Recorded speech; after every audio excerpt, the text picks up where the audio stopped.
দোস্ত তোর বাপের কি মোবাইল টোবাইল নাই? দোস্ত আমার বাপে তো গরিব মানুষ, মোবাইল টোবাইল নাই।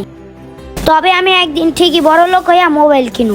হোপ বেটা, আমার বাপের কি টাকা পয়সা কম আছে? চল ঘুরাই। দোস্ত তুই তো ঠিক মতো পড়ালেখা করস না, পড়ালেখা করিস। হোপ বেটা, পড়ালেখা করে কি করুম? দোস্ত খাবি না?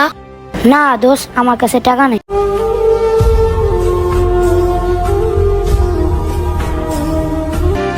দোস্ত মাল তো ভরা শেষ, জ্বালা তুই।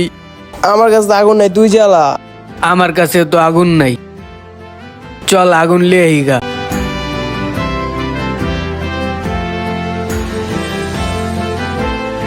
ভাই আপনার কাছে আগুন আছে? এই বয়সে তোমরা এগুলা খাও? তোমরা কি বাপ মা কিছু শিক্ষা দেয়নি কে? এখনো ভালো হয়ে যাও বাবা, এগুলো ছেড়ে দাও।